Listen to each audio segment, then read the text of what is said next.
People have a lot of ideas on where you should go in a zombie apocalypse. Some people think prisons are a smart place to go because of the security it offers, while others believe an island is much safer because of its remoteness and disconnect from land.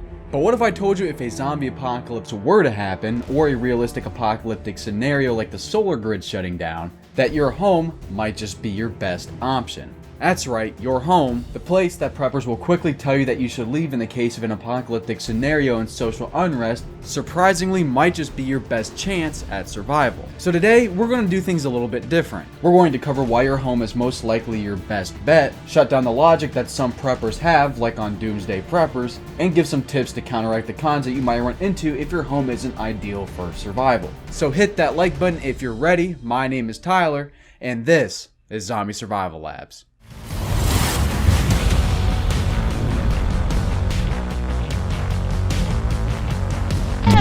Your home. It's by far one of the most suggested places I talk about on this channel, which makes sense. You sleep there, eat there, and are probably watching this video there right now. So it's no wonder why you're curious if your home is good in a zombie apocalypse. But there's many different types of homes. There's townhouses, bungalows, cottages, ranches, apartments, cabins, and much more. But then you also have to take location as a factor too. Do you live in the rural countryside, the suburbs, in town, the city? These things matter. Surely they can't all be treated the same because they all have different sets of pros and cons that go with them. And that's why in this video, I'm going to be doing things a little bit different. But zombies don't exist, so why even ask such a silly question? Well, learning how to survive a zombie apocalypse follows the same guidelines for survival as any other realistic apocalyptic scenario, like the solar grid collapsing, a pandemic, or social unrest, which should sound familiar right now. So by preparing yourself to survive a zombie apocalypse, you are actually preparing yourself to survive many other far more realistic scenarios. In fact, preparing for a zombie apocalypse is even recommended by the CDC, which is linked down below. But there's one thing I've been noticing that started to not make a whole lot of sense to me. Why are people so quick to leave their home? Because it seems like every prepper on Doomsday Prepper is ready to just up and dip their home at the first sign of trouble. But the more I thought about it, why? Why leave your home? Why would I bug out to a different location at the first sign of trouble when I could just prepare my own home and set guarantees for myself? Granted, nothing are 100% guarantees, but the odds are far more in my favor at my home where I currently am than at the place that I hope to make it to. Hope hasn't been looted, and hope hasn't been taken over. Because one thing that a lot of preppers forget, including myself, is that bugging out is for retreat, withdrawal. Bugging out should be your plan B, not your plan A. Plan A should be to make survival at your home as easy and long-lasting as possible. You have shelter so you're protected from the elements. You have the ability to modify and prepare it before society collapses, meaning that you can stock up on food and water as much as time and money will allow you to. You have more supplies that could be useful to you already there than what you can bug out with. You're already living there, meaning that you have adequate space to survive there, and you can modify it as time goes on, like changing the backyard into a garden, changing the guest room into a bunk room, or a storage room for all your survival gear, or like installing solar power panels. You know where the weak points are and the strong points, making it defendable.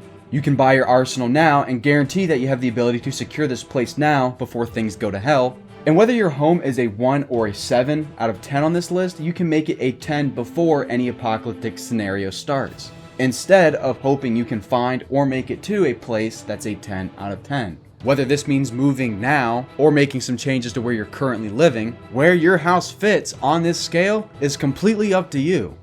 And once I came to this realization, that's when the logic of preppers, especially from Doomsday Preppers, really started to fall apart. A show where they follow 3 preppers and where they explain their preparations for an apocalyptic event and how they would combat it. At the end, they rate their survival chances with a score of 0 to 100, which kind of inspired the series that I do, but I couldn't help but just laugh at how flawed some of the preppers' logic was in this show. So let me show you what I mean. Let's look at Season 2, Episode 7, and let's look at it. This episode follows Lindsay and Ray. Lindsay is a co-host for a radio show about being self-sufficient, and her husband Ray is a former Marine. Sounds like a damn good fit. But listen to what Ray's bug-out location is like. Before it ever gets to that point, my family and I will bug out to our location. To escape the mobs of hungry people they fear, Ray and Lindsay plan to flee the city and head off the grid to a secret location deep in the Idaho mountains. If you're going to bug out there before anything starts, why not just move there now? This is one of the parts about bugging out that started making no sense to me, at least how preppers explain they're going to do it. If you're leaving before trouble even starts, then why not just move there and eliminate that problem altogether? The first thing you're doing is losing the guarantee you can get there by not just living there. You're losing the guarantee your stuff will even be there, and you're losing the guarantee that it won't be taken over. Now, a lot of people say that because it's in the mountains of Idaho, that it's extremely remote, thus making it hard to live there in today's current conditions. But that's the thing. Your wife literally hosts a show about being self-sufficient. If you truly are self-sufficient, then you don't need to be close to town. So why not just move there now and get it over with? But they seem smart. Maybe they have a way to protect it from being looted from them or being taken over. So let's see what they got planned. As a Marine, Ray was taught that teamwork is the key to successful operations. So he's been fortifying his survival plan by recruiting other able-bodied men and women to join his team of preppers. Okay, so yeah, that's smart. They're recruiting people. Recruiting people to your group prior to the doomsday scenario is a smart idea. The execution, makes no sense. It starts off nice though. He sits them down, asks them if they're addicted to any substances or need prescription glasses.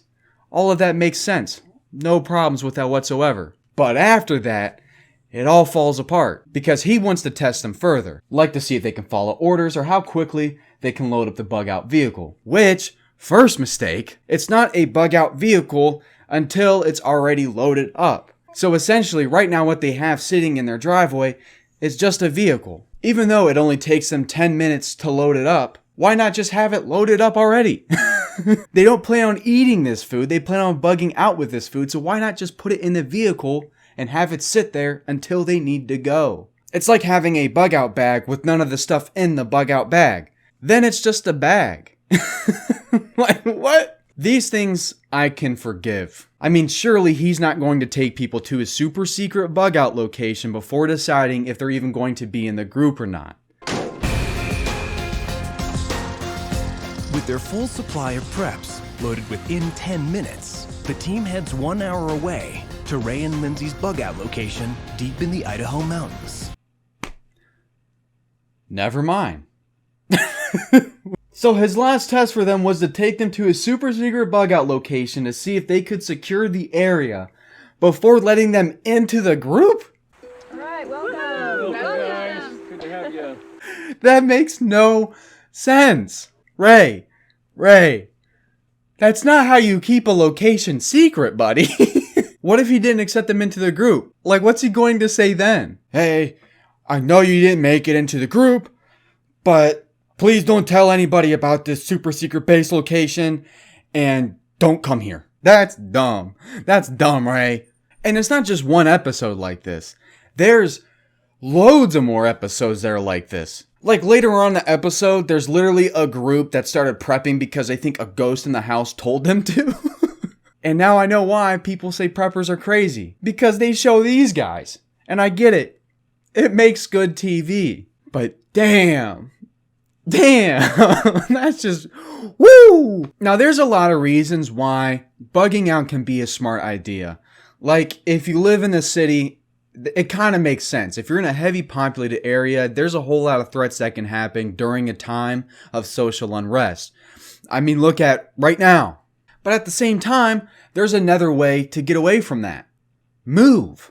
If you're a prepper and you feel like there's going to be a social collapse at some point in your lifespan, why would you choose to live in the city of all places? If you're worried about looting and rioting, why don't you just move to a place where there's not a whole lot of people? Then you don't have to worry so much about bugging out right before problems start. Simple problems call for simple solutions. Like I said, there's a whole bunch of other stuff in the show Doomsday Preppers that I could go on for ever about.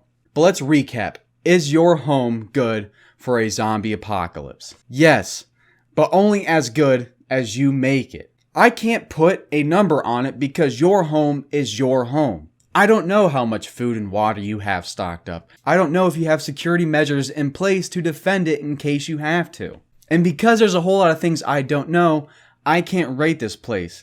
But the thing is, you know your house. Walk around your house and just look for weak points, look for strong points, and you can figure out your own number on the list. How long can you survive here? Start marking down how much you have and what you still need. And that's pretty much it. If you want to watch a more formal styles where I list the pros and the cons of a specific place like hotels, you can check out this video here. If you want to see some other videos I got, you can check this one down here.